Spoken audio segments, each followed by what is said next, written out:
इस छोटी सी कथा की सीख यह है कि अगर हम मन शांत करना चाहते हैं तो हमें क्रोध, लोभ, मोह, अहंकार को तुरंत छोड़ देना चाहिए।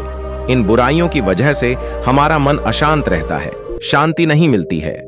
गौतम बुद्ध रोज अपने शिष्यों को उपदेश देते थे। बुद्ध की ज्ञान की बातें सुनने काफी लोग आते थे। एक व्यक्ति गौतम बुद्ध का प्रवचन सुनने रोज नियम से आता था और उनकी सारी बातें सुनता था। बुद्ध अपने प्रवचनों में क्रोध, अहंकार, लोभ, शत्रुता छोड़ने की बात कहते थे। बुद्ध के प्रवचनों का सार यही था कि इन बुरी बातों को छोड़े बिना जीवन में शांति नहीं मिल सकती है। एक दिन उस व्यक्ति ने गौतम बुद्ध से कहा कि तथागत, मैं रोज नियम से आपके प्रवचन सुन रहा हूं, लेकिन मुझे कोई लाभ नहीं मिल रहा है। आपकी सारी बातें सच हैं, लेकिन मेरे जीवन में इनसे कोई बदलाव नहीं आ रहा है। बुद्ध ने उस व्यक्ति से पूछा कि तुम कहां रहते हो? उसने जवाब दिया कि मैं श्रावस्ती में रहता हूं। बुद्ध ने पूछा, यह जगह यहां से कितनी दूर है? उस व्यक्ति ने जगह की दूरी बताई। इसके बाद बुद्ध ने फिर पूछा, तुम वहां कैसे जाते हो?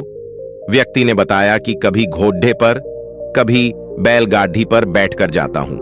बुद्ध ने फिर पूछा कि तुम्हें वहां पहुंचने में कितना समय लगता है? व्यक्ति ने पहुंचने का समय भी बता दिया। इसके बाद बुद्ध ने अंतिम प्रश्न पूछा कि क्या तुम यहां बैठे बैठे ही श्रावस्ती पहुंच सकते हो? इस प्रश्न के जवाब में व्यक्ति ने कहा कि गुरुजी, ये कैसे संभव है? इसके लिए तो चलना पड़ेगा, तभी मैं वहां पहुंच सकता हूं। बुद्ध बोले कि हम चलकर ही हमारे लक्ष्य तक पहुंच सकते हैं। ठीक इसी तरह जब तक हम अच्छी बातों का पालन नहीं करेंगे, उन पर चलेंगे नहीं, तब तक हम पर प्रवचनों का कोई असर नहीं होगा। सिर्फ अच्छी बातें सुनने से हमारा जीवन नहीं बदलता है।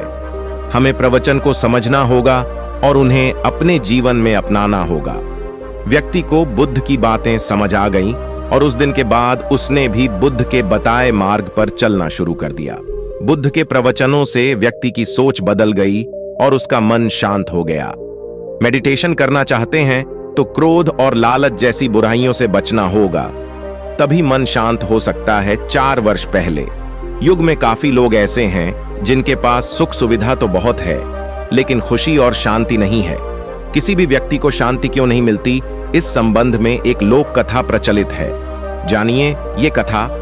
प्रचलित कथा के अनुसार एक धनी सेठ के पास धन संपत्ति और सुख सुविधा की कोई कमी नहीं थी। परिवार में भी कोई परेशानी नहीं थी, लेकिन उसे जीवन में आनंद नहीं मिल रहा था। उसका मन अशांत ही रहता था, मानसिक तनाव बढ़ रहा था। ऐसी स्थिति से निकलने का उसके पास कोई उपाय नहीं था। तभी एक दिन उसके नगर में एक प्रसिद्ध संत पहुंचे। संत के पास नगर के लोग प्रवचन सुनने पहुंच रहे थे। सेठ को भी संत के बारे में मालूम हुआ। ऐसा ज्ञान किसी का काम नहीं जिसकी वजह से दूसरों को हानि होती है। 4 वर्ष पहले एक प्रचलित कथा के अनुसार पुराने समय में एक व्यापारी को अपना व्यापार बढ़ाने के लिए साझेदार की जरूरत थी।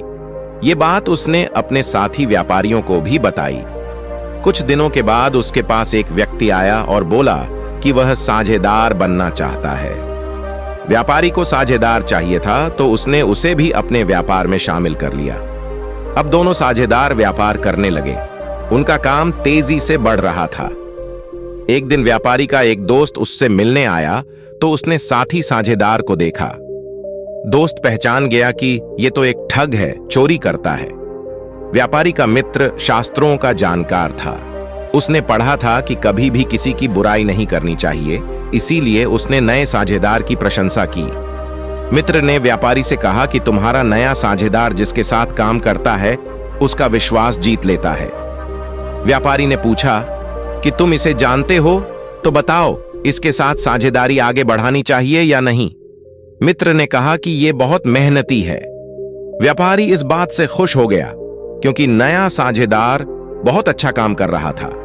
उसकी वजह से व्यापार बढ़ रहा था। कुछ दिनों के बाद उनके पास बहुत धन आने लगा। मौका पाकर ठग साझेदार सारा धन लेकर गायब हो गया। व्यापारी बर्बाद हो गया। उसने साझेदार को बहुत खोजा, लेकिन वह नहीं मिला। तब वह अपने मित्र के पास पहुंचा जो उसे जानता था। मित्र को व्यापारी ने पूरी बात बताई। मित्र बोला कि मैं तो ये बात पहले से ही जानता हूं कि वह ठग है। व्यापारी ने कहा कि ये बात मुझे पहले क्यों नहीं बताई? तुम तो उस दिन उसकी तारीफ कर रहे थे। शास्त्रों के जानकार मित्र ने कहा कि भाई, मैं कभी झूठ नहीं बोलता। मैंने सच ही कहा था कि वह अपने काम से विश्वास जीत लेता है। उसने तुम्हारा विश्वास जीत लिया था। मैंने कहीं पढ़ा है कि कभी भी किसी बुराई नहीं करनी चाहिए, इसीलिए उसके ठग होने की बात तुम्हें नहीं बताई। ज्ञानी मित्र की ये बातें सुनकर व्यापारी ने कहा कि तुम्हारे अधूरे ज्ञान की वजह से मैं बर्बाद हो गया। ऐसा ज्ञान किसी काम का नहीं है जिसकी वजह से दूसरों को हानि होती है। तुम पहले बता देते तो मैं बर्बादी से बच सकता था। जो लोग अपने जीवन से संतुष्ट नहीं रहते हैं वे कभी भी शांत नहीं रह सकता। जिन लोगों को अपने जीवन से शिकायतें हैं, जो लोग अपने जीवन से संतुष्ट नहीं हैं, उनका मन कभी भी शांत नहीं हो सकता है। ऐसे लोग हमेशा अशांत रहते हैं और मानसिक तनाव का सामना करते हैं। इस संबंध में एक लोक कथा भी प्रचलित है। कथा के अनुसार एक गरीब व्यक्ति भगवान की भक्ति करते रहता था, लेकिन वह अपने जीवन से संतुष्ट नहीं था। एक दिन उसके गांव में एक संत पहुंचे। वह गरीब भी संत से मिलने पहुंचा। गरीब व्यक्ति ने संत को अपने सभी परेशानियां बता दी। संत ने उसे एक मंत्र बताया और कहा कि रोज इस मंत्र का जाप करना। संत की बताई विधि से गरीब व्यक्ति